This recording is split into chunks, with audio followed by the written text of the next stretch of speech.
है, कॉन्सेंट्रेशन तो पहले ही बता दिया। हेनरी लॉ की तरफ चलते हैं, P equals to KH into x, सबको पता है P equals to KH into x, इसमें तो कुछ बताने लायक है ही नहीं, ठीक है। ये पार्शियल प्रेशर है ऑफ दैट गैस जो कि आप घोलने की कोशिश कर रहे हो, KH हेनरी कांस्टेंट और x की वैल्यू क्या है, mole fraction of that gas, ठीक है।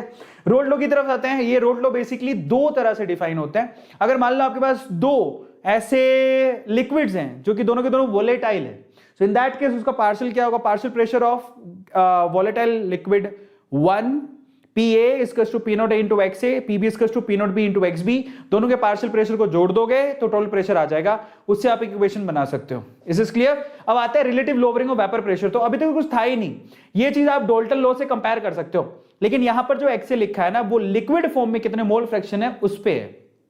अब आते हैं relative lowering of vapour pressure. अब ये एक्चुअल में फॉर्मूला, ठीक है, जब आप किसी एक वोलेटाइल सॉल्वेंट में ऊपर से एक नॉन वोलेटाइल सॉल्यूट ऐड कर देते हो तो उसके वेपर प्रेशर में कमी आ जाती है। उसको कैसे लिखा जाता है, P0 minus P upon P0, और ये क्यों आई ये कमी, ये सॉल्यूट की वजह से, तो सॉल्यूट के मोल फ्रैक्शन लिखे जाते हैं साथ में, P0 minus P upon P0 XB क्या है, मोल फ्रैक्शन ऑफ सॉल्यूट, क्योंकि उसी की वजह से आया, तो ये मतलब निकलता है, देखो P0 minus P upon P0 equals to x यहां पर मोल फ्रैक्शन है, आपको ध्यान रखना है। Is this clear?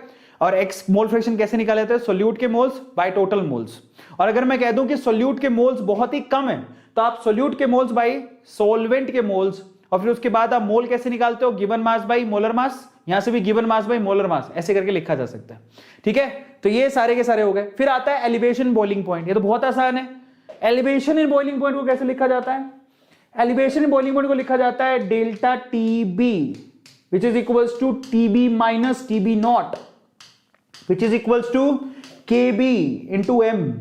M क्या होता है, molality, given mass by molar mass, moles हो गए, और ये केजी में वेट, ऐसे करके मोलालिटी लिखा जाता है। आसान है, तो ये फॉर्मूला होता है, दैट्स वेरी इजी, इसको बोलते हैं एलिवेशन इन बॉइलिंग पॉइंट। तो तुम्हें पता है ये delta TB KB into M, लेकिन डेल्टा TB पता होना चाहिए, that is TB minus TB not होता है, आपको पता होना चाहिए, और M की वैल्यू ऐसे निकालते हैं जो फॉर्मूले में रख देते हैं। अब आता है डिप्रेशन फ्रीजिंग पॉइंट, इसको कैसे लिखा जाता है, बहुत फर्क है, पता है, कई लोग कहते हैं फॉर्मूला सेम है, यहां पर डेल्टा TF ऐसे लिखा जाता है TF नॉट माइनस TF, यहां पे फर्क आ जाता है, which is equals to KF into M, और M लिखने का तरीका सेम है, that is given mass by molar mass, और वेट लेते हैं केजी के अंदर सॉल्वेंट का, इस तरह से लिखा जाता है। तो ये हो गया delta TF KF into M, और ये फॉर्मूला जब आप मोलारिटी की वैल्यू रख दोगे। फिर आपके पास क्या आता है, osmotic pressure pi equals to CRT, तो सबको पता है pi equals to CRT, C की वैल्यू रख दो, N/VRT, खत्म हो गया, ठीक है। एक होता है यहां पर, यहां से मोलर मास की वैल्यू निकाल सकते हो, कुछ नहीं किया यहां पर। Is this clear? कि मोलर मास कहां से आया, N क्या होता है, given mass by molar mass, तो यहां से मोलर मास आया और कुछ